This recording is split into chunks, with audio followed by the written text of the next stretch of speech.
During the early 1900s, when birth control was surrounded by negative stigma and was banned from being dispersed, Margaret Sanger devoted her life to fighting for better access to birth control. Throughout her life, she published numerous articles, pamphlets, and books to inspire women. Through the publications, Sanger expressed that there was nothing women could do to safely control their family size and allow themselves to rise out of poverty. Women were also subject to severe health issues associated with multiple pregnancies and could not escape the results. She believed this was wrong and devoted much of her life to fighting the beliefs and policies that stopped women from controlling their pregnancies. As early as 3000 BCE, birth control was a regular practice. It wasn't until the 1800s that birth control was deemed immoral by the Catholic Church. This stemmed from the expectation that women were to remain pure.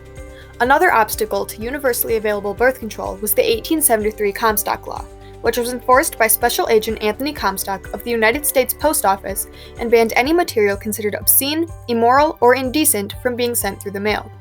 The government saw this law as a way to protect children from corruption and crime. While this law was originally enacted to combat the spread of pornography in the early 1900s, the sections about birth control were among the most rigidly enforced. Yet another obstacle was the general public. At this time, most people believed that having a child was a blessing and that it was not to be avoided. American birth control advocate Margaret Sanger was the sixth of 11 children born to Anne and Michael Higgins. Her mother died at age 50 from tuberculosis after being severely weakened by 18 pregnancies. The poverty of Sanger's childhood and her mother's untimely death contributed to her passion for fighting for women's rights and birth control. Sanger's journey began in 1902, when she took a position at White Plains Hospital. While working as a nurse, many women begged her for advice on how to avoid another pregnancy. These occurrences largely inspired her to fight for better access to and education about birth control. Sanger wanted every woman to be able to control their body and began her fight by writing What Every Girl Should Know in 1912. These articles simply informed women about the act of sex, but progressively became more daring, elaborating on human physiology and claiming that sex was a normal act that should not be ignored. Critics believed giving women accurate information about sex would cause them to fear both sex and marriage.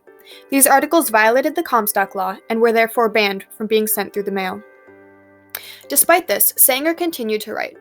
Her next project was a pamphlet entitled Family Limitation, which claimed that women had the right to enjoy sex without fear of the results. Sanger discussed common misconceptions about preventing pregnancies, but the main focus was on what women could do to prevent pregnancy. Sanger detailed many birth control methods including condoms, the pessary, sponges, and vaginal suppositories. Due to the Comstock Law, she found it near impossible to find a publisher willing to take the risk. While in search of a publisher for Family Limitation, Sanger began her work on The Woman Rebel. 8 issues were published, educating women on sex and reproduction, contraception, and love and marriage. The Woman Rebel was one of the earliest publications to address issues prominent in the lives of working-class women. It opened up conversations about birth control and created a space where women could rebel against oppression. This publication received much attention for its direct and indirect allusions to birth control. Sanger's opponents claimed that The Woman Rebel was crudely written and displayed an unrestrained nature of women. Due to this controversy, Sanger was arrested for violating the Comstock Law. She gave up publications of The Woman Rebel and fled to England to escape her arrest. Upon her departure, she had 100,000 copies of Family Limitation sent out. Her arrest created much commotion, but to her dismay, the government dropped her case upon realizing it would only create more support for her cause. Although disheartened by her dropped case, Sanger persisted. She began her work on the nation's first birth control clinic, which opened on October 16, 1916. Located in the notoriously poor and underdeveloped Brownsville district of Brooklyn, New York, the clinic taught women how to take control through contraception and about the reproductive system in attempts to help them break the cycle of poverty. Sanger and her sister, Ethel Byrne, also a nurse, gave 10-cent informative lectures and pamphlets on contraception. Hundreds of women came to the clinic seeking advice.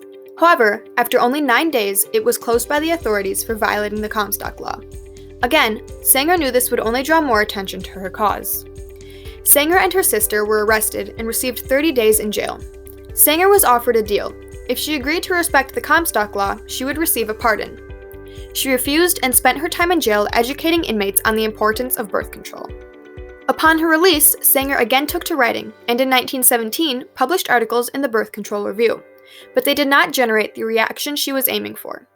Readers were disappointed that it included no actual advice on contraception, but Sanger did not know how to give people what they wanted without receiving another jail sentence. Sanger's next book, Woman in the New Race, was published in 1920. She believed women had to be able to make their own choice, and the way to do so was through contraception. Sanger also refuted the claim that birth control was immoral, believing that the only immoral things were bringing unwanted children into the world and allowing the government to pressure women into large families. Sanger also included quotes from concerned women who pleaded for her advice. One woman wrote, "I would like you to advise me what to do to prevent from having any more, as I would rather die than have another.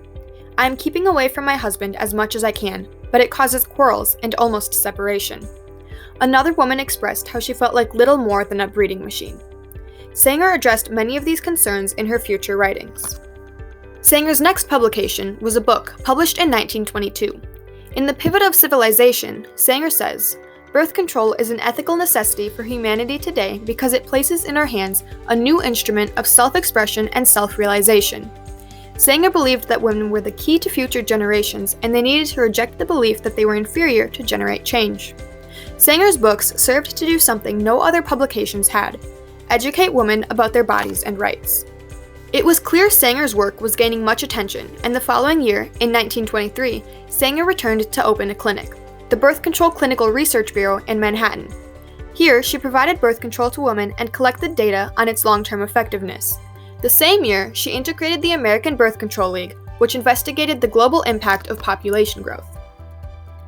With her publications and clinics, it seemed Sanger was making a real impact, pushing through boundaries and forging a path for generations to come. But Sanger may have wanted more than to simply help women and families to control their lives. She believed in eugenics, the idea that human populations could be improved by selectively breeding for desired traits. She was so deeply invested in her cause that she aligned herself with ableist and white supremacist organizations. In a 1925 speech, The Children's Era, Sanger compares children to a garden, saying, "You cannot have a garden if you let weeds overrun it. So if we want to make this world a garden for children, we must first of all learn the lesson of the gardener. So far, we have not been gardeners."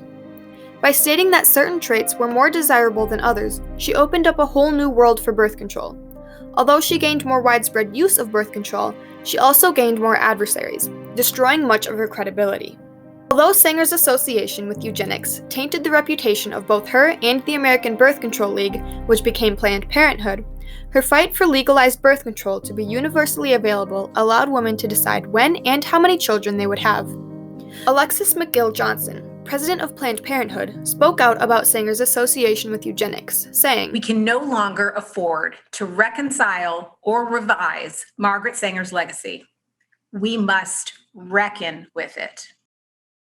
Not only were Sanger's contributions to reproductive rights vital to a woman's health, but they also allowed women to rise from poverty with more educational and economic opportunities. The work that Sanger put forth allowed women to control their reproductive rights for the first time since the 1800s. Although the Comstock Law was not repealed until 1965, only a year before Sanger's death, her work inspired women to fight for their reproductive rights. Her life's work showed women they could take control of their lives. Women were able to prevent unwanted pregnancies that would only push them further into poverty. She allowed women to not only understand their bodies, but also that they had a right to decide what to do with them. Sanger's work contributed to the development of the birth control pill in 1960, which was a huge breakthrough for women and allowed them to take a single pill every day to prevent unwanted pregnancies. Her fight for reproductive rights did not end with her death. Her work continued to pave the way for women, and her research was used to help develop other birth control methods, such as the intrauterine device in 1967. Today, due in large part to Sanger's work, women can walk into any drugstore and purchase many different forms of contraception without a doctor's prescription, giving the woman control rather than a doctor. However, the fight that Sanger began is still being fought.